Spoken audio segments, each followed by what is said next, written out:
Wall Street Unplugged looks beyond the regular headlines heard on mainstream financial media to bring you unscripted interviews and breaking commentary direct from Wall Street right to you on Main Street. What's going on out there? It's February 12th. Hello, Frank Curzio, it's the Wall Street Unplugged. So we break down the headlines and tell you what's really moving these markets. They bring in Daniel Creech. What's going on, Daniel? How's everything? Oh, Frank, let's get it out of the way. What a boring Super Bowl.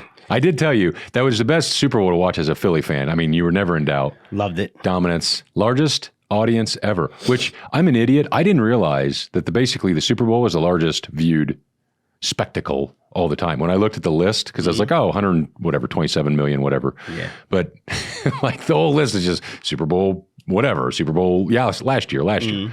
So go ahead, take your Eagles lap. You deserve it. It's wonderful. Look, I'm dominant. One thing I'm going to say is, I mean, the Eagles play great, right? They play great. We said it last week. If they both play their best game, the Eagles are much, much better, more than 10 points better. But you never know, right? And one thing I don't like that I'm seeing right now is a ripping apart of Mahomes, who's the greatest quarterback and maybe the greatest quarterback ever. He's not now. It might take time, whatever. I could tell you, the whole GOAT argument, everyone's like, who cares? I mean, the guy, what he did with the Chiefs, I mean, they're ripping this guy apart and it's like, oh, he's not Tom Brady or whatever. I could tell you one thing with the GOAT argument. I'm saying this before the Eagles. If I had one quarterback for one drive and they had the same team, that whatever that team is, right, the same talent, if they had the same team, I'm taking Mahomes for that one drive over Montana, over Brady. And that's arguable. You might take someone else or whatever. I don't know if that means you're the GOAT or not. I know he's got 7 Super Bowls. I know he never lost this bad, but just the ripping apart of this guy because his offensive line didn't give him more than 1 second, and tearing him apart with how great he is. I mean, come on. I mean, give me a break. If it was even as an Eagles fan, I mean, I was happy to see it. Believe me. Just, I was like, put it on him because you never know when they're going to come back. Rip and Kelsey, both of those guys after the game, took responsibility, congratulated the Eagles, very professional about it, but the biggest part of the game I think everyone's talking about, something that we mentioned last week, is the blitz. And watching the Eagles all the time, I knew that they don't blitz, right? And that's huge because Mahomes, Peyton Manning, Brady are amazing against the blitz. They see it coming and they exploit it, and they didn't have to blitz. I knew they weren't going to have to blitz. I didn't know they weren't going to blitz once the whole game, which is crazy. But when you're getting there with the front four, it's the same way that the Giants beat Brady in the past. I think everyone's very surprised at the score. It was an absolute blowout. I think it was 34-0 at one time. But how about Hurts? I mean, all this, everybody's worried about him. The 2 best games he's ever played have been the Super Bowls. The last 2 games, he played unbelievable, right? And he didn't say, look at me or whatever. He's very humble about it. But I could tell you something about this team, which is incredible, because everyone knows, Dan, Hurts, Barkley, right? A.J. Brown, Devontae Smith, their offensive line. You look at their D, like Jalen Carter's great. If someone's been watching the Eagles, I'm waiting for them to play like their best game. And maybe Braun too, who's now an All-Pro. Nobody knows any of those people, Frank. Jalen Carter is a little different. Most people, Jalen Carter, if you're a football fan, how great he is. But this is how deep this team is. Because if you watch the Super Bowl, who are the guys making huge plays? Cooper DeJean, which, by the way, amazing, great kid. You got to see him, his basketball highlights. Guy throws on everybody. Guy's a freak when it comes to athletic. Had that interception. Josh Sweat, 2.5 sacks. Quinion Mitchell, tons of tackles. Jalix Hunt, he had a sack. Jordan Davis, sack. Milton Williams, 2 sacks, fumble recovery. Nolan Smith, tons of quarterback hits. I mean, these are the guys. These are the outside guys, outside the talent that you hear of. You don't even know Maddox, who's one of the Maddox is actually sitting down. He's great coming off the bench, but you have Mitchell, who's one of the best cornerbacks. They just have a great team, and just to see them on display and how confident they were. Yes, it was great. It was really great to see. I know if you watch Super Bowl and you have no interest in you're not a fan of each team or whatever, if you're not an Eagles fan, it was boring. For me, it was super exciting. It was great. I'm just really happy for them. I love the team. I love the unselfishness, good guys. And man, they're going to be really good next year too, because most of the team is going to be intact, especially on offense. But on defense, they just really need to sign 2 people, which is Braun and Josh Sweat. And they signed those 2 guys and they're good. I mean, they have almost their full team intact. So it was amazing. It was awesome. Very happy for them. And I'm just seeing everyone rip Mahomes when I would say Listen 75%. to you. You ought to take a victory lap, and you're defending Mahomes you know what? here. I'm never a guy that I don't like to kick Hey, people you when they're won. down. You knocked him out of the park. It was but I don't the kick people when they're great down. showing. Yeah, but come That's on. You a don't have to bigger defend story than the Mahomes. Eagles, though. If you watch all the programs, the you're biggest getting story caught up is in that. Hurts. When you watch ESPN, you watch Stephen A. Smith, you're watching all these programs on Fox or whatever. They're all talking about Mahomes and the GOAT. Like, they're not even talking about how great the Eagles played and how, a little bit about it, but just. God, the media, man, they freaking, like Cooper DeJean, enjoy it. I mean, he came back hugging his girlfriend who's beautiful. He just got the interception, young kid. I mean, is it ever going to get better than that right there until you sign your next contract? It's going to get really good. But just be careful because a year ago, Mahomes was sitting on top of the world. And this year, he sucks and he's terrible and everybody hates the freaking guy, right? And they're booing freaking, they're booing everyone now, and the Chiefs, including, what's her name? The superstar. So, Oh, they've always booed her. Don't get Oh, not like that, though. Did you see her face? Holy shit, she's getting cheers. But yeah, I'm ecstatic about it, happy about it. Got my Eagles shirt on if you watch on YouTube, which is cool. Congratulations to them. They deserve it. And that parade should be freaking awesome, awesome, awesome. So really cool stuff. Now, I'm going to say this, Daniel, because before we get to the CPI, I wanted to say something. In a few weeks, I'm going to be presenting a new deal to my Curzio One members. Okay, it's an exclusive private placement deal, and I put this up front because a lot of people have been asking me about it. And the only way you could invest in it when I say exclusive is by being a member. And this is a private company generating $40 million in sales that I'm projecting is going to go public within 9 and 12 months after talking to management. The people behind this deal, which I got to meet, and I mentioned this a little bit last week, but it's coming out in about 3 weeks. And the people behind this deal have a history of doing roll-up strategies. So they're buying lots of smaller companies to create one giant industry-leading player. And a lot of people mess up at this strategy because they're using high leverage and debt and stuff like that. So for me, I wanted to meet with this management team and talk to them. And I did that for the last 2 months and met them tons of times all over the country. These guys did in the hotel industry in the 90s. I'm talking about Marriott, creating one of the largest hotel chains in the world. They did in the gaming industry in the early 2000s when it spun off Hilton Gaming from its hotel division, right? And Hilton said, holy shit, we're going to hire the guy that just did this for Marriott because we're falling behind. And this guy came over and did the same thing. So when they spun off that hotel division, the gaming part of it, it was generating $500 million in sales at the time. After $12 billion, right? This is different level shit. $12 billion M&A, buying up casinos, Caesars, Bally's, Hilton Gaming, the Garden Park casinos. It turned the Hilton Gaming brand from $500 million in revenue, that's how much they were generating, to $5.5 billion in sales. Okay, the investors made an absolute fortune on these deals. They just did it again with another small company. The symbol is PROP. This company they took public. And usually when you take public, if you're used to mining industry, again, this is different level shit. I've learned a lot in the past 2 months from these people. And I'm really excited. I'm going to put more money in this deal than I've ever put in any of the dozens and dozens of deals that I gave the Curzio One members. This particular deal, and even the last company they just did this with, PROP, take a look at it. So, when you see the mining industry, they have these deals that go on and okay, they go public or whatever. These guys aren't just happy going public, right? They don't sell their shares after they go public. They continue to build these companies. And they just did a $600 million deal. This company, PROP, check it out. It's Prairie Operating. And I think that company's going to do fantastic as well. This is what these guys do. They just took over a small company. It took over in 2019. They were on their way, and then you had COVID, which they took a step back, right? Now they're ready with this company. So this company is $40 million in sales. We're going to be coming in at an $80 million valuation, which is very, very good, 2x sales. And it's a lot higher than the $40 million in sales. I'll tell you why, because they just took over 2 companies. But this deal has some of the most favorable terms that I've seen, where it's going to pay a 6% dividend. It's going to give you 5-year warrants. Okay. I've been in this management team again, like crazy. And when I met with them, the first thing they told me is, look, this is what we're doing to roll up strategy. I asked all the questions, but they said, we're going to take over 5 companies over the next 6 months. And I was like, you're full of shit. That's the first thing I said. That was 2 months ago. They're already taking over 2 companies and have another one that they have identified. So again, this is just 2 months later. Both of the companies that took over are immediately accretive, meaning they're going to make money from them immediately. And I'm like, okay, how do you do this? Because one of these companies, it's $17 million in sales 2 years ago, and they bought it for less than $1 million.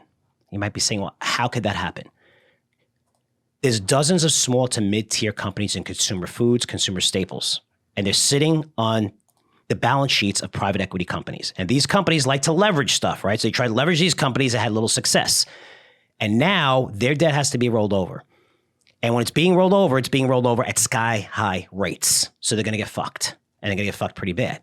So it's better for these guys to sell these companies at 10 cents on the dollar. It makes a lot more sense than losing a lot of money. So they want to get it off the balance sheet. This way they have dry powder. They can put it into whatever they want, but now they're selling these. So how do you get access to this? Well, when you're one of these players that has access to pretty much 10 of the largest private equity funds that he knows of, that he has the backing and the capital because they've been doing this for 30 years, they're picking and choosing which names they want to buy.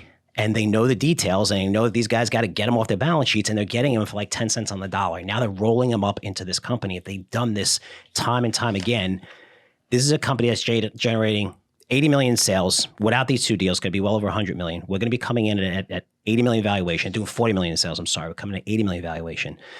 I could see this company within 3 to 5 years doing over $1 billion in sales based on the acquisitions. If that happens, and they have a proven track record of doing this, I mean, we're talking about massive, massive gains. Okay, we talk about 15x, 20x, whatever it is, with a company that's scheduled to go public in 9 and 12 months. So you're not holding on to a private company. If it takes a little bit longer than that, which again, they say 9 months, I'm telling you 12 months, you're getting a 6% dividend. You have 5-year warrants, even if it takes 15 months.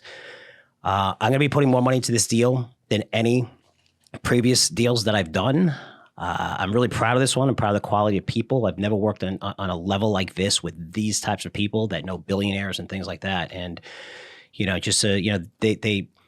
they were very honest with me. They were very open with me. I asked them questions. They had the right answers. I learned a lot. It was really, really cool. So they're not looking to just get this IPO and sell out. If you look at PROP, they still have a big stake in it. They're looking to build this into a mid-cap level, right? That's where they make an absolute fortune, because now what they just did with PROP, Prairie, is they have Citigroup, right? They're talking to Piper Sandler. They have all these companies. Now you're going to get all this coverage, not from Roth and not from these smaller firms, but from these bigger banks that they have coverage because of these are the contacts that they have. So I'm opening up the One membership to new members over the next few weeks. We've always offered lifetime to this product. So it was like, one big payment and then a small annual maintenance fee. But starting next month, lifetime is gone. It's going to be gone for every one of our products. We're not offering lifetime for any of our products ever again. We don't do that. We realize that our competitors need to do that because they want to get your money up front because their product isn't going to live up to those expectations. We don't have that product because our products, they live up to our expectations because Daniel and I do our products. You see some videos, we're doing the work, right? And we always provide more value. We're opening up for new members to get in. If you're interested in learning more about Curzio One, you can email me, frankcurzioresearch.com. Once you email me, and within a couple of days or so, you're going to get access to my calendar. I talk to everyone before they come in to make sure if the membership is right for you. Okay, it's going to be offered at a very fair price. Again, last time that you could pay this, and it's a small maintenance fee forever. That's it. You don't have to pay again. But I talk to members because I've turned people down when they say, well, I can only invest maybe in one deal, or I might not be able to. And again, this deal and most of the deals are only available to credit investors. And when you subscribe to this membership, you get access to all of our products and services for free forever and everything that we launch. Right, it's a really good membership. It's exclusive. We don't open it a lot. But I talk to members and make sure that it's right for them because it doesn't make sense for me. It doesn't make sense for you if you can't take advantage of this membership and get into several of these deals because not all of them going to work. But if you get one or two to work, that's how I made the most wealth in my life, that in crypto.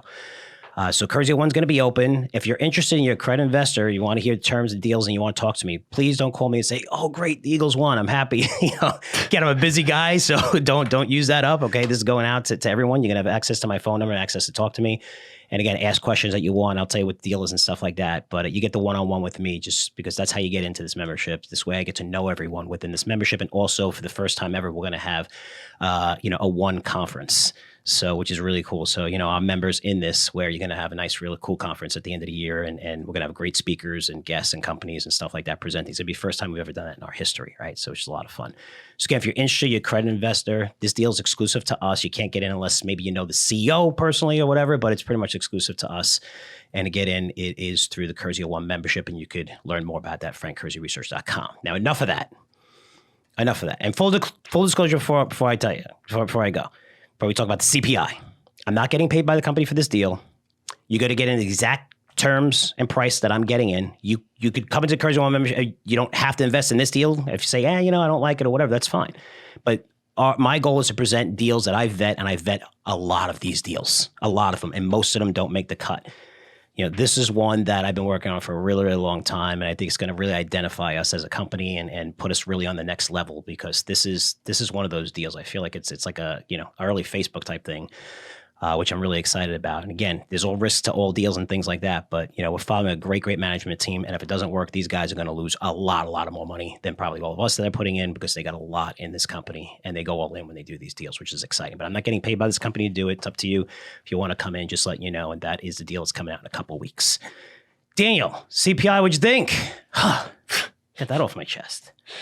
Coming in hot, Frank. I wanted to do my Christopher Walken there, coming in hot.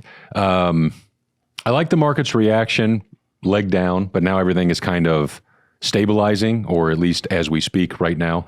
I wanted to talk to you about this because the initial reaction of hotter inflation, we've been talking about investors should expect inflation to remain sticky, if not reverse higher and continue higher. But all I hear about through the media is, well, you got to take January with a pound of salt because there's all these, I don't even know what word it is, adjusted, unadjusted. There's all kinds of things. I'm reading articles about, well, it was because the Biden administration printed more money. And then you hear, well, it's because Trump's tariff policies and, prices are going higher. The main takeaway here is this shouldn't shock anybody. If you're really expecting inflation to just continue trending lower, I don't know what you're paying attention to, and you're not paying attention to anything at all. So this shouldn't surprise everybody. I still think that this is a buying opportunity in pockets for me personally. But I can't believe that there is that. I'll show my ignorance here, Frank. I'm a little surprised that there's that much noise about this, that people act surprised that inflation is going higher. And let me just comment on this. Remember, I am trying to be humble here, but I watched Jerome Powell, Fed Chair Jerome Powell's testimony yesterday. He's in front of the House and Services Committee, I believe. He was in front of the Senate yesterday.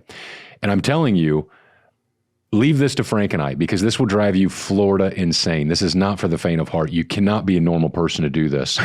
And he took a question, the Fed Chair Powell took a question about money printing and injecting that to the economy and causing inflation. And with a straight face, Powell said, just because we printed trillions of dollars and inject them to the economy, I don't know if that causes inflation. There's some studies out there and da. The point is that the people are asleep at the wheel. They are shooting from the hip, and just keep your common sense. Common sense is being thrown around a lot in the Trump administration. It's getting attacked by the media everywhere. I don't know if we'll get into that. That's more humorous.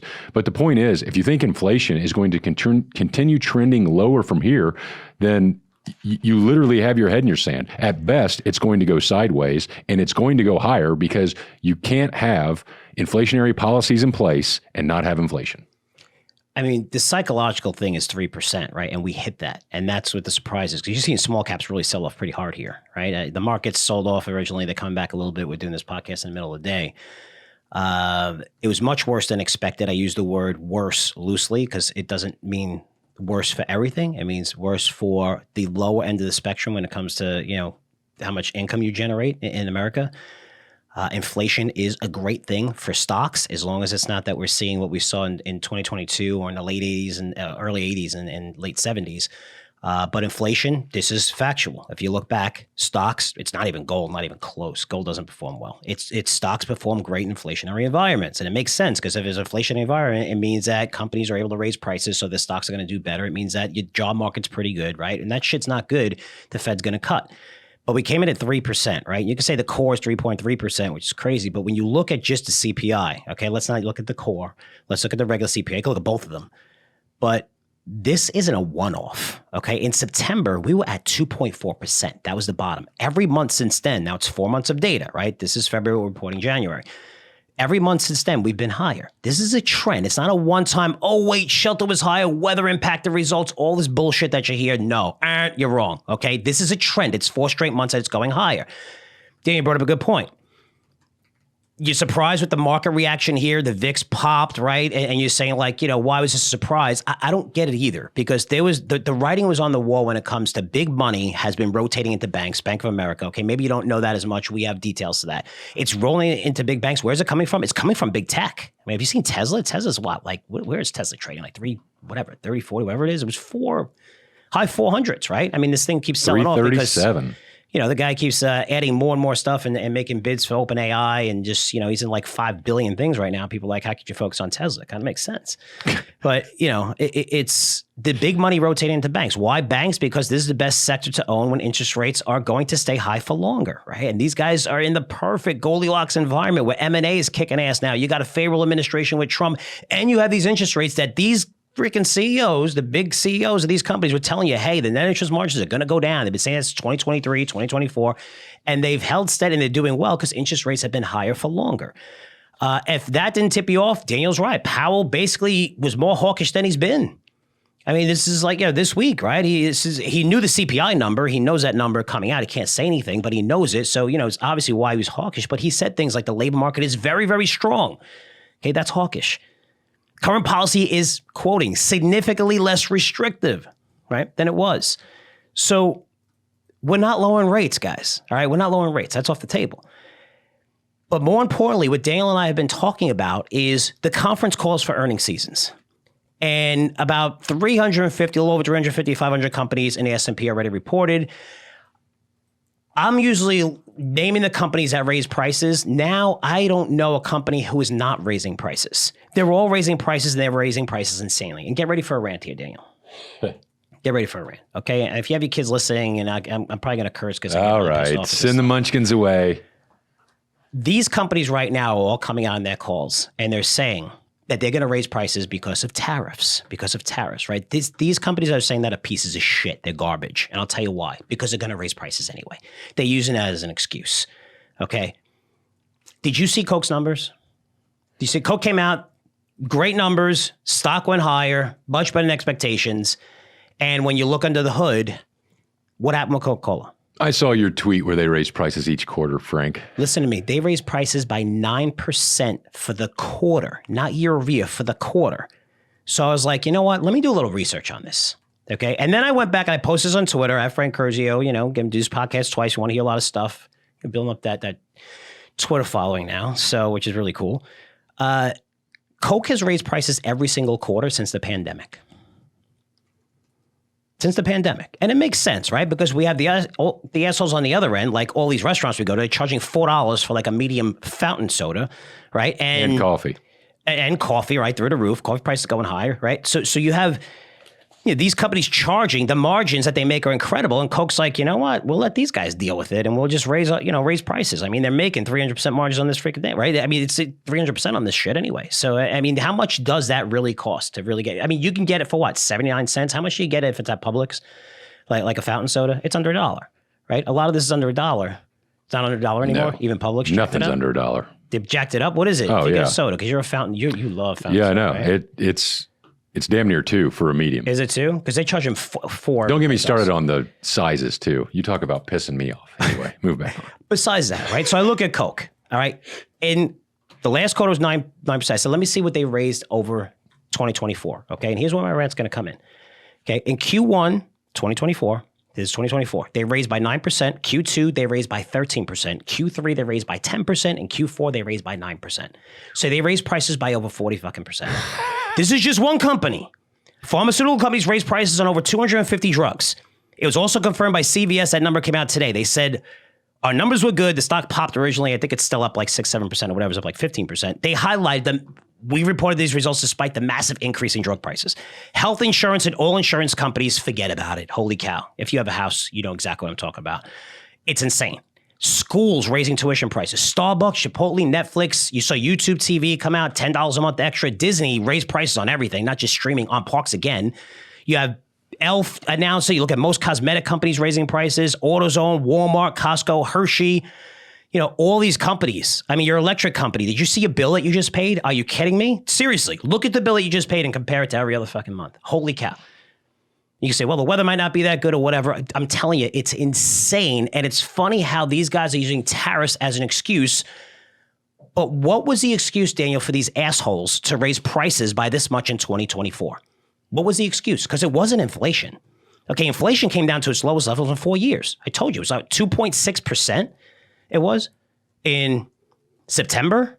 I mean, if we're looking at massive rise in inflation and Coke to raise prices by 40%. Chipotle to increase prices, what, four times in the past year? But inflation went nuts when? I mean, we forget it wasn't that long. It's 2021 and 2022. So in 2021, we had inflation on CPI at 7%. 2022 was 6.5%. I get it. Raise prices. Costs are higher. 2023 went down to 3.4%. All right. I get it a little bit. Okay. It's above 2%. Okay. We're seeing costs high. 2024, we were below 3%. September was 2.4%. And you have a company like fucking Coca-Cola raising their prices by 40%. Insurance companies raising eggs, all this shit. These companies are going absolutely nuts. Now you're telling me, oh, if we see tariffs are going to raise prices again? Are you fucking kidding me? So how does this end?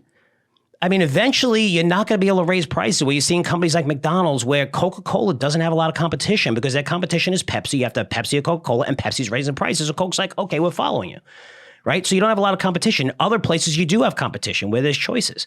But those who have pricing power, like the YouTube TV and you have the NFL package and things like that, you know, if you have the ability to raise prices, those are the companies that are going to excel. So, you know, just for these companies, stop fucking bullshitting people. Stop issuing these press releases about tariffs. You're all raising prices in 2025 anyway, regardless of tariffs. Just be real with the people. Just be real with them. And the biggest takeaway for me is the rate cut cycle's dead. Forget about interest rate cuts. It's dead this year. Unless we see like a recession or a massive crash. Inflation is going to go higher. But inflation, as long as it's not insane, like I said earlier, like in the 80s and, you know, we saw this, you know, more recently in 2022 when inflation just blew the doors off where, you know, it was transitory. It's supposed to be transitory by the smartest guy in the world, right? Powell, it's going to be transitory. We're going to be fine. We're going to be fine. It's not going to go high. It's not going to be fine. Okay, dead wrong, right? As long as we don't see that kind of inflation, stocks by far are the best performing asset during inflationary times. Again, it's not even gold. It's not even close. They do well during inflationary times because you have companies like Coke that could raise prices. These companies have raised prices. The labor market is strong right now. The economy is doing pretty well. It's not doing well for everyone. We're talking about from the stock and earnings perspective. And from the earnings perspective, Daniel, earnings are growing about 13%. They were projected to grow this quarter at 7.5%. Okay, so at 13.5%, we're still trading at about 22 times forward earnings. So people saying we're wildly expensive, more expensive than ever, they're fucking lying because we were a lot more expensive 9 months ago. Okay, because we were trading nearly at the same multiple at 21 times forward earnings, but earnings were growing at like 5-6%. Okay, they're growing almost 3 times that rate right now, and you have to account for that. So if you're saying, well, stocks are so expensive, some of them are. Some of them are very expensive, and you're seeing a lot of those names get hit. They're not all expensive. And we saw what happened in NVIDIA. NVIDIA is not an expensive stock compared to the growth. And that's why every single time that name gets hit, we've been trading it almost perfectly, right, Daniel? Back and forth in this newsletter. Every time it gets hit, it's a buying opportunity. You're seeing money come out of Tesla. Probably a buying opportunity if it gets down to the $300 level. You're going to have these buying opportunities of these sell-offs and the money sloshing around, the allocation going back and forth and stuff like that. The banks, I mean, we said this earlier, Daniel, the banks are outperforming the S&P 500 by 2-1. They're up 6% before today with the market up 3%. Why? Because interest rates are going to stay higher. These guys are in a perfect environment, and they're not really trading at super expensive multiples compared to a lot of areas of the market like you're seeing in some of these technology companies like Apple. Apple's very, very expensive considering its company's not growing that fast. So you want to be careful in this environment. I wouldn't expect a crash, but this CPI should not be surprising. Maybe that's why the market's coming back. I mean, the writing was on the wall. There were several ways you saw this. Even the big money saw this. That's why they're rotating into banks from big tech. But the rate cycle, if you think rates are coming down, if we go above 5% of the 10-year, look out, watch out. History shows us stocks don't perform that well. But if we stay below 5% and stay in this area of 4.4 to 4.8, you're going to have a lot of ideas and a lot of good stocks, especially some that are selling off on this news, because inflation is not the worst thing in the world as long as it's not really, really crazy. But make no mistake, inflation, the trend is higher. This isn't a one-off, a shelter was high, or all the bullshit where the economists start overthinking fucking everything. No, stop overthinking it. It's 4 straight months that we've gone up, and we've gone up significantly, okay? The trend is here. So hopefully we don't go to 4%, but if we stay below 3.5% and stay in this area, we should be okay. And like the same Goldilocks economy is going to present a lot of ideas for people who are really doing their homework, especially during earnings season. I like that. Rant over. Especially earnings season. Rant so with over. earnings, I will follow that up, Frank, with a big high flyer and very expensive stock. Not that it can't continue to go expensive, but if you have a chart over there, Frank, UPST Upstart. This is a high flyer. I've talked about it a couple times here and there. I've talked about it as a trading opportunity at different times, but they came out. This is one of those stocks that either goes very high or gets sold off like crazy after earnings. Frank likes to joke about Skechers. Is it Skechers, right? That either goes up 20% or down 20%. Feels you like joke that about every quarter, right? Every quarter. Upstart's no difference. This thing was up 30%. It popped over 20% after hours. It was actually up higher when the market opened, about 30%. It's up 30% now. Is it still up 30%? Yeah, it's up 30% now. Okay. Now this is still well off its highs after, went gangbusters and during the COVID era. But check this out. They reported earnings per share. They absolutely smashed expectations. Earnings per share came in 30 cents better than expected. They were expected to report a loss of 4 cents. They came in at 26 positive. Revenue jumped 56% year over year to $219 million. Remember that. Looking ahead, upside guidance Q1 sees revenue of $200 million. That's higher than 185 expected. For the fiscal year 25, Frank, they're going to see $1 billion in revenue. That's amazing. That's a lot higher than the $823 million in consensus. So this is a heavily shorted stock. There was over 25% short interest in the stock. What really stood out to me in the filings, Frank, and I guess I should say Upstart, uses AI. Now, in their defense, they've been in the AI gravy train since AI has been a thing. And what these guys do is they look at personal loans, kind of intermittent loans, auto loans, and home equity line of credit loans, and they use AI to just have a better mousetrap. Frank, they put people like me that need loans with loaners, et cetera, fast, efficient, all that kind of stuff. What is cool is they're using AI to say they're getting better and all this. One stat that stood out to me, Frank, was in 2024, their HELOC loan originations went up, say, 50 to 60%, and they didn't have one default. Now, that's what you want to see. You want to see more loans originated and less default rates, obviously. And they're saying, hey, the power of AI, our technology, our infrastructure can do all that, and then pair. It's not like a really special thing with a HELOC loan, because a HELOC loan is a home equity line of credit. So you're taking it out based on collateral in your house. You basically have to. Frank, you're raining on their parade. You can't do that. I wouldn't use that as a stat to be like, oh, we have no underperforming HELOCs. And it's only 1 year. And the point is, delinquencies, this is the better mousetrap. They want to originate more loans, and they want to drive the cost down, and then they want delinquencies or default rates to go lower. That's the main strategy here. This is a crazy expensive stock, but it is a trading stock. You trade it around earnings, you trade it whatever. Would I buy it here? No, it's too rich for my blood. And the only reason it's up today, Frank, is because I didn't buy it yesterday when I was looking at the stock and options. But you have been mentioning it a lot. It's just it's a fun thing to follow, because you want to see the demand they're getting. These guys are nobodies in the sense of, and I don't mean that rudely, I just mean this is a $6.5 billion market cap, trading at a high valuation. That's okay in and of itself, because there are pockets like that. But these guys are up against, your Visas, MasterCards, hundreds of millions of dollars and billions of dollars in market cap, So fun stock for me to follow, because I like to see the origination, the use of technology, and it's a high flyer. This thing just soars or tanks, and it's definitely got some momentum in a down market. So that's good to see. I have to say that with a company like this, Daniel, I look at, and it has a $7 billion, $8 billion market cap. And when I look at this and you see the margins and stuff, I just scrolled through it really silly. If you're on the YouTube page, I'm just doing a CNBC. They provide like a few details. They're going to show a company not making money. I mean, if you look at this company, you're going to be like, it's wildly expensive. But I'm going to tell you, I'm not saying it's a Palantir, because I did a video on Palantir and it got a ton of hits, because I said, look, you got to value Palantir a lot differently than,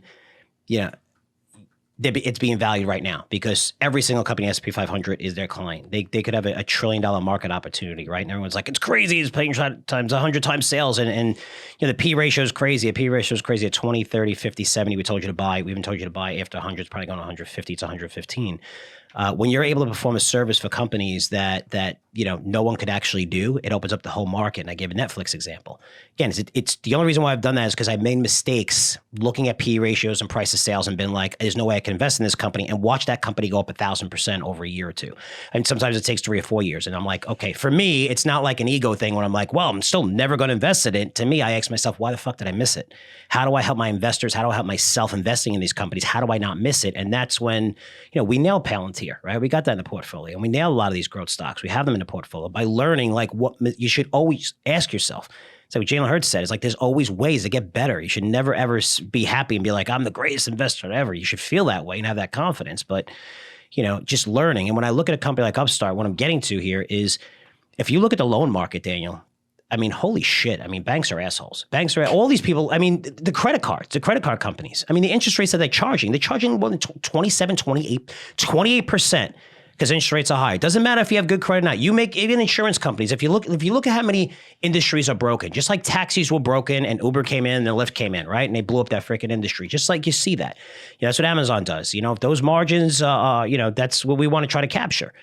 And when I look at all the stuff that's broken with the credit cards and how much money they make and the banks and the interest rates that they charge, and the fees that they charge, that's where crypto comes into play. But a company like Upstart, all right, maybe it's not 28%. Maybe it's 20%, which is an amazing interest rate, right? Why do I have to pay 7% on a mortgage when, my credit is outstanding? You see that, somebody could have enough money to purchase the whole house, but, you want to take out a mortgage. Why wouldn't you give them a favorable mortgage rate? That's why the home builders did a lot better, because they were offering, their own services in that industry. When you're like, interest rates are higher, how come the home builders took off? Because they were offering special deals, to the best clients. So when I look at this market, which is trillions of lending going on and the rates that they charge, and if you're able to really use AI to manage the customer, and you have proof of this data showing that, hey, our delinquencies are much lower than everything else out there because of what we're using in our system, determining the risk profile. I mean, you know how much money you would get if you said, hey, right now, if you found a way that you could take all the loans off the balance sheets of Fannie and Freddie or whatever and say, we're going to charge 5% interest rates for anyone who wants to buy a house right now. I mean, it's $1 trillion that goes right into that fund. Trillions, right? But they won't do it because it's what, 7.5, whatever it is, 7.5. So does it have to be 7.5? And I always worry, I was like, wow, tokenization. Imagine if people could tokenize their homes and sell a portion of their homes of that equity to people. And that trade's almost like a stock. But if you sell your house, it's like selling a stock, or, it's like getting taken over or whatever. And then, you earn that appreciation and you pay a dividend on it. Like, that's why I always saw tokenization is amazing. But just the system is broken, the way they lend money. All I'm saying is Upstart, you may look at it as an expensive stock, but the market, if they get this right, is trillions. And that means this stock at $7 billion could be $70 billion 3-4 years from now. Remember I said that? Or next year. You might be like, holy shit. Like, why is this company so much higher, so expensive? I'm just saying, this is how I'm thinking of looking at companies like this, because why are they trading at these valuations? Well, I can just tell you, you don't want to short them because the shorts just got annihilated today. That's why the stock's up 30%. It'll probably be up like 15, 17% today. But always look at something and be like, okay, instead of being like, this is so expensive, this is bullshit, and saying it like we have Peter Schiff says Bitcoin, since it traded at like $100 and now it's 100,000, saying it sucks all the way up. Just put your ego aside and look at this shit and be like, okay, what am I getting wrong? What am I not seeing? Talk to people. See the negative, see the positive. What am I not seeing? And that's how you learn more about it. And sometimes you'll be able to uncover something and say, people just don't understand this. And I can tell you, I don't know if people understand this stock, because where it is right now, I wouldn't have bought it.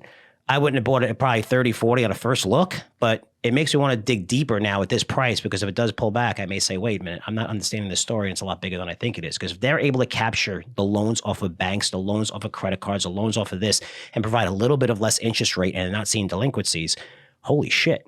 I mean, you say it all the time, Dan, with your car, right? I mean, how pissed off are you that, the insurance rates on our car, not only are they going higher, why do you have to pay the same insurance rate on your car every year for a depreciating asset? I can see for a house, your home value goes up and your tax is going to go up a little bit, or whatever, it gets reassessed. You're talking about a depreciating asset that you're still paying this fucking price. And then when you get a new car, it's going to be even fucking higher, right? So, that's a broken system. That doesn't make sense, right? So that needs to be fixed. How do you fix it? Well, you got companies like this that really could be innovative and do. I'm just saying, you might want to look at this company a little bit differently, because, man, this thing's on fire right now. And I don't know, it could go a lot higher. It could go a lot higher from here. Oh, absolutely. And really the big key is, I mentioned the earnings and such. And again, it is expensive, but that isn't room enough to just quit listening. Frank's already touched on that. Mm-hmm. What's wild here is if you look at the guidance, and we use Capital IQ, and management even noted this on the conference call, saying we were a sliver away, I think is the term they use, from profitability on a GAAP, general accepted accounting principles. What's wild is when you look at the guidance, Frank, they're going from that notion of losing money to making money on a GAAP. And if memory serves me correct, when I was looking at the guidance yesterday, into 2025, they are actually expecting or projecting to be GAAP profitable. And I say all that because when I do different screens of all kinds of things, that is one way I found Palantir. Palantir was in the process of losing money every single year, like many do, and then they were making that transition to go to positive earnings. And the reason that was important at the timing it was, and Frank and I talked about this, is because the market was punishing those companies that didn't earn profits. Because why? Interest rates were going higher. Nobody gives a flying Florida as much about profits when interest rates are at zero and you can borrow money and grow and scale. When interest rates move up, as they did because the Fed Reserve hiked rates, and now you have to show me something for my money. If you don't have earnings and you can't sustain on yourself, that's a big drag. Palantir was doing that. There's a lot of so I was actually looking at companies that were turning that corner from losing money to making money on a GAAP profitability standpoint. This company is looking to do that, and that's why another leg higher could be. It's going to be expensive forever. That's fine. Look through that. And as Frank said, there's plenty of optionality in margin opportunity to go in and look at the payment system and the fraud there. It's absolutely, ridiculous, but it's the world we live in. So you want me to move on? I'm going to change gears completely about a earnings update, Frank. Where are you going? I'm going to go to MicroStrategy because MicroStrategy is not even called MicroStrategy anymore. It's called Strategy. Yeah. And the only thing I want to point out here, Frank, because earnings doesn't matter. This is what does MicroStrategy even do? They provide, I think, cloud software to businesses or something like that. Yeah, and AI and stuff. They're more a software company. They do generate decent money, not for the way the market cap is, but yeah. Yeah. Well, here's what they did that's pretty cool. Which is very important really quick because that's where they get the collateral off of that division and off the money that they make is a collateral that they're able to secure to really take out a lot of their loans because now with the laws changing, you could take loans off your Bitcoin. It's going to be monitored like now with the FASB changes and stuff like that of how it's accounted for as a real asset, not just an intangible asset and stuff like that. But now, that business has helped them tremendously in terms of securing the loans to actually buy Bitcoin. But go ahead. Yeah. So they came out with strategy.com, which is a website, and it's actually pretty cool. They have a lot of, they have the MSTR, their stock price, they have Bitcoin's price, they have all kinds of different metrics and yield and all this kind of stuff. Frank, the other thing they came out that was ground shaking, they actually have a merchandise store now. So are we going to buy Strategy t-shirts or Strategy hats? And I have to admit, whenever I see somebody go the merchandise, by the way, when are we doing Curzio Research hats and t-shirts? Anytime you go to do the merchandise, it just cracks me up. Tesla did this with the flamethrower and different things. You're seeing this kind of trend, Frank, that's caught my eye. And I wanted to ask you if you're going to buy a Strategy ball cap. You're a ball cap. I would have told you 6 months ago the strategy of Trump selling his stuff. Actually, I would have said a little bit longer than that because when I went to a local carnival big fair that they have here, they had like 3 or 4 of these tents, and it was like a line of like 30 people to buy Trump gear. Then Trump I stayed at a Trump hotel, and oh my God, there's like people at the door. So I don't know. I mean that, and not only that, when I went to the Drake concert with my daughter, people buying $200 sweatshirts. I'm not kidding you, and they ran out of them. There was lines of hundreds and hundreds of people. So the merch thing is pretty cool, so I'm not going to make fun of it. I mean, people, he's an icon for a lot of people. Oh, it's brilliant, but I'll make fun of it. It's hilarious. Maybe I'll even buy one to have fun. People really like worship that guy. Like they worship that guy. Absolutely. And you know what? I like him because he's not a talker. He's just, this is what I'm going to fucking do. And I did it. Could he get crushed? Absolutely. But there's so many people out there, especially in our line of work, that say they're going to do something and they really don't do it. Like, has everyone who told you about Bitcoin and said Bitcoin's going to zero, has any of those motherfuckers shorted it? Zero, because they wouldn't be around that right now. They'd be in park benches. They tell you, don't get out of Bitcoin, get it. None of them shorted it. None of them had the balls to short it, right? This is a guy that said, hey, I'm buying it. Here it is. I'm buying it. This is what I'm doing. Telling the world, everybody ragging on this guy since 2020 when he started this thing in August. Even I was like, dude, wait, this is a little fucking crazy right now. And good for him, man. Good for him. I mean, he followed through and you know what you're going to get. And that's cool because that to me, character's a big thing. You know exactly what you're getting with this guy. And I think that's why he has this massive cult following that loves him. But yeah, the merchandise thing, listen, I'm going to make fun of it too, but I don't know how much money it'll generate, but I bet you there's got a lot of people that are going to buy his shit. Yeah, like I said, I'll even look at it. But on a more important thing, they just bought, or more even, Bitcoin. This is from a tweet on February 10th, 2 whole days ago, Frank. They acquired another strategy, 7,633 Bitcoin for $742.4 million. They bought it at 97,255, a little bit higher. They now have 478,740 Bitcoin. Like 2%, right? What? Over 2% of the float, I think they have now. Oh, I don't know that off the top of my head. You're right. But their cost basis is $65,033 per Bitcoin. Continue to do that. This is a great trading stock as well. I wouldn't buy this here. I would wait to trade this for another month or so. And the reason I'm doing that is because this crystal ball, Frank, that I'm shaking is showing me. But we're waiting on Paul Adkins to be confirmed as SEC chair. There's a lot going on behind the scenes there. And I read yesterday, Frank, that, usually the SEC chair doesn't get approved until April or May. And so that's why I'm pushing that out, because your big cabinet nominees. I didn't know that. Is that true? I had no idea. Yeah. In fact, I read. That's a big deal because you're looking at crypto. I mean, people want to see this within crypto and really, you know what I mean?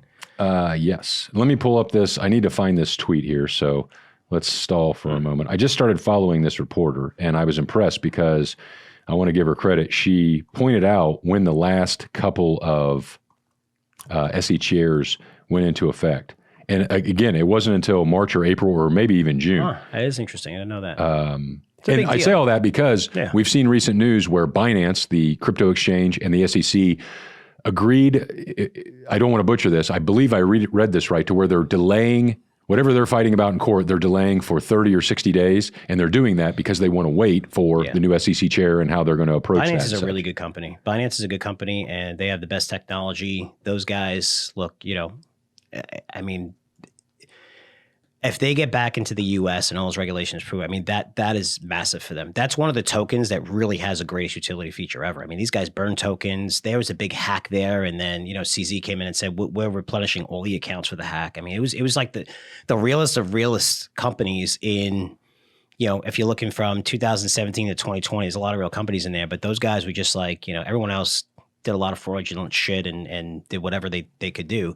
To me, Binance is a great company. We generated huge returns on Binance because we got into that token very, very, very, very early. And we did very well in our newsletter and sold it. But, if they get back into the U.S., look out. I mean, and I think it might impact Coinbase as well because those guys they're huge. They're great. They're smart. They got great products. And again, there was just a lot going on with them. But it's smart for them to delay that. I didn't see that news. That's pretty cool. You brought that up. Last thing, this is Eleanor Terrett. I hope I'm saying that correctly, but this is on X when I was searching for this different material. And she has, for reference, Gensler was not confirmed by the Senate until April of 2021, even though he was nominated by President Biden in January. John Clayton was not confirmed until May of 2017, even though Trump, during his first term, nominated him in January as well. So you got some April, you got some May. It honestly wouldn't shock me just because everything that President Trump does is bad from the mainstream and typical status quo. So maybe that's even pushed back further. But you need to be aware of that. If you're investing in crypto like I am, I bought more Galaxy Digital yesterday and today. I'm going to buy more next week. It takes 4 Florida days for your money to be able to be used when you transfer it if you're buying an over-the-counter stock. No, I didn't know that. So if you move money from your bank account, you can't use it for 4 full business days if you're buying a stock over the counter on the peak sheets, which right now Galaxy is. Just a fun fact for how amazingly and inefficient the global dominant superpower is in moving money. Yeah. Well, you know that because you have like $2 million in Galaxy. I wish.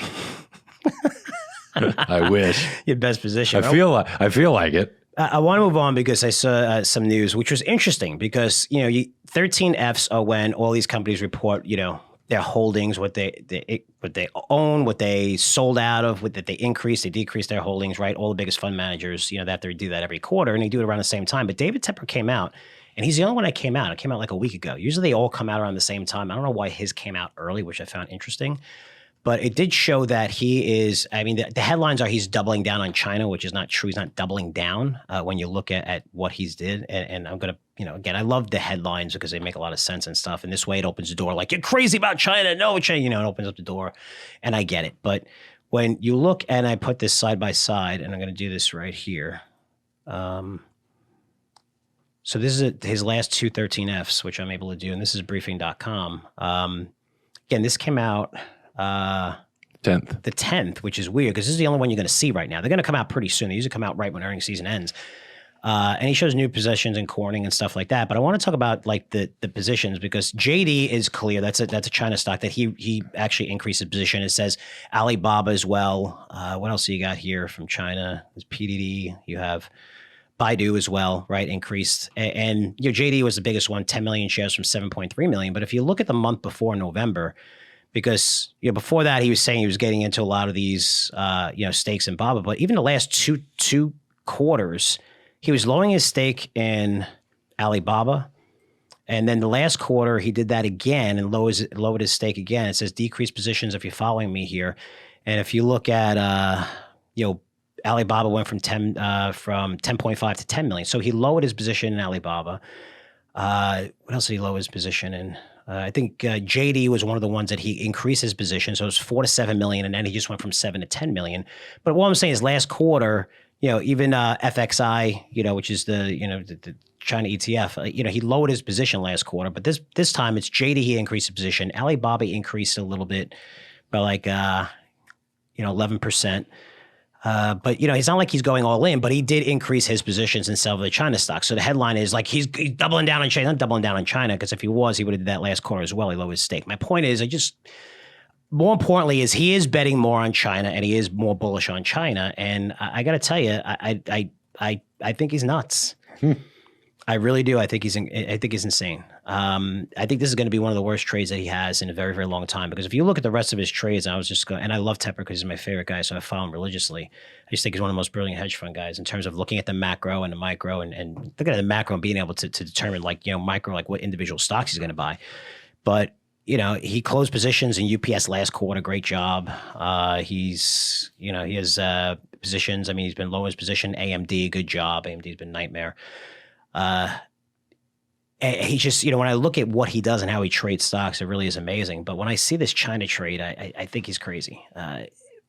If you look at, data that came out of China, if you're looking at exports surge, and why did they surge for, right? I mean, you got potential tariffs coming. If you look at when Trump became the front runner right before the election, last time he was elected, if you see the amount of freaking steel that they increased dramatically, and then as soon as he took office, 2016, it dropped tremendously, right? So it's normal for them to just front run the tariffs that are coming and get everything into the U.S. before all this shit happens.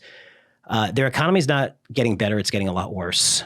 The massive debt they still have no answer for. You're still seeing the one in the shitter. I mean, the property market is getting worse, not better. And now the funds are being diverted from schools and hospitals to service their debt. Okay, before. And this is an issue for teachers, nurses not being paid for months to years. Now entire hospitals and schools are being shut down. Okay. And thank you so much for the person that sent me that. That's one of my best contacts in China. I can't mention him, but he's the one that sends me a lot of this information. And he sends me the YouTube videos and stuff that usually get before they get pulled down. And I'm able to watch these. And that's how we determine with DeepSeek and stuff like that. And I played a couple of those. It's just really great contacts that we built up thanks to all of you. And podcast gets bigger and bigger, and we get more listeners, and just everyone's really brilliant at something. And all of you send me so much great information and stuff. But China is getting worse. It's not getting better. There's no signs that it's getting better. And you're trying to bottom tick this freaking market of an economy where these guys are a bunch of liars, and things are really, really, really, really bad there. So, I just don't see it. I think there's other areas that offer much better opportunity. If you're looking, did you see the global markets in general? I mean, if you look at the global markets, they're all outperforming the U.S. right now. Mm-hmm. But China is just like, holy shit. Everything else was really bad, but you see a little bit of growth here in economic growth. You can go Europe or whatever in certain parts of Asia. But when you look at China specifically, I mean, they haven't solved their problems of debt, not even close, right? So what are they going to do? They just announced 2.5 years of massive stimulus that he's saying, oh, they have a bazooka that they already came with the fucking bazooka. And look at the one, look at everything else. I mean, what's the debt? Look at this property. I mean, holy shit, real estate is a disaster. That's the biggest source of wealth when it comes to China. That's the biggest source of wealth, and it's absolutely crashing. Now you're taking money, you're going after people with back taxes, saying they have back taxes. They're out of their mind, and things are horrible. When you can't stimulate the economy and you're a government, holy shit, look out. Look out if you can't do that, right? So when I look at China, I don't get it. Maybe he's got a couple companies there. Those are the bigger names and the JDs, and they'll benefit from cloud and AI and stuff like that and Alibaba, but man, to say China's back and it's and going all in, he's not going all in. He owns other things, but man, I just don't agree with this thesis. I don't see it yet. But Tepper's the greatest investor. I could be wrong, and I'll say I'm wrong. But so far, I think since we said that, we've been right. But let's see if he's right. But these positions, he's going to probably have to hold for a long, long time because I just don't see it. I think there's so many better areas to invest in than China because they haven't found the bottom yet. It will be interesting. Biggest thing, one of the ways I found Vistra Energy, or Vistra, the independent power company, is because I saw through the different filings, one of which was Mr. Tepper. He added to that position from 1.3 million to 2.7. I'm sure he's trimmed that at different times, but I'm just saying the most recent filing, he has added to that position. Also in RG Energy, that has been that's been a beautiful stock moving to all-time highs, or recent highs. Maybe look into that. He added from 1 million to 1.82 million, so almost 100% increase there. But use these to your advantage. These are amazing to look into the smartest guys. So, by the way, one last thing on communists. They're Florida communists for criminy, okay? They're communists. Trade them. Do not believe them. They're communist people. That's the easiest investing lesson in the Florida world. Yeah, it's hard to keep those. But if you're in bed with them, then they can make you money. Good. So Tepper can get into any circle with that kind of. Imagine the suits those guys wear. What kind of suits are you guys wearing these days, Frank? Oh, these guys? No, I'm in Florida. I don't wear suits. I'm having fun with you. I wear nice Philadelphia Eagles jerseys forever and shirts forever. That's what I'm going to be wearing. But anyway. Yeah, Florida, there's no suits here. You learn that right away. Nobody wears suits. So, which is really cool. And I love that. Man, coming from Wall Street, suit every day. Oh, what a nightmare. Leaving at 5:30 in the morning to get to work and then getting home at like 7 o'clock. Oh, man, you're crazy. Good old days. Holy shit. Damn. You learned a lot, but man, that's a young person's game for me. Young person's game. So that's it for us. Listen, we covered a lot. Tomorrow, Daniel and I are going to be really digging into more earnings and have a new idea for you, and like we always do in Wall Street Unplugged Premium. So you can find out more information of how to subscribe to that on our website. Also, the Curzio One membership is open, and send me an email, frankcurzioresearch.com. Not only this deal, we have another deal that's coming out that's really amazing through one of my best contacts in the biotech space. And this is a really, really crazy deal that I just learned about. And I said, okay, that's going to come out probably later half of March, which I'm excited about as well. But the deals that we're getting into, it took me a long time to build up the contact list because everybody wants money, right? You could get money, get it to any deal you want pretty much. It's really looking at the details, making sure the terms are in your favor, lowering the risk as much as possible, because you're going to be wrong on some of these or early stage sometimes, but the ones that you're right on and getting in early, think about it. I mean, Peter Thiel or whatever, you're getting into like the Facebooks early, you're getting into some of these AI companies early, these technology companies early. We just did a financing for an AI company, which we got a small piece of, and some of my investors are in who are already up a lot of money on it. So, and that was one I invested in as well. So if you're interested in that membership, and I would say if you're a credit investor, it'd be a lot better, even though if you're not a credit, you get access to all products and services. But the accredited part is where you really get into these deals. Also, if you're not a credit, you if you're in that group, you're still going to be invited to the conferences going forward, which we tend to have annually. But email me, frankcurzioresearch.com.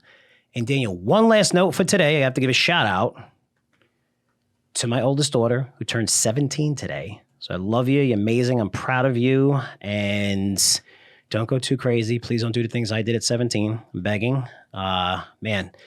But holy shit, does that time go fast? Everybody says that, but I know it really goes fast. So I'm just really proud of her. It's 17 today. We're going to take her out to a nice dinner at one of her favorite restaurants. It should be really cool. So happy birthday, baby. I love you. And Daniel and I will see you guys tomorrow. Take care. Love this episode of Wall Street Unplugged? I think you'll really love Wall Street Unplugged Premium. The Wall Street Unplugged Premium is my members-only podcast where I dive even deeper into this week's events. Well, I'll do even more than tell you what's moving these markets. I'll tell you specifically what moves you can make today. So this is going to be about trading. You can put big money in your pocket right away due to the inconsistencies I see daily in the market.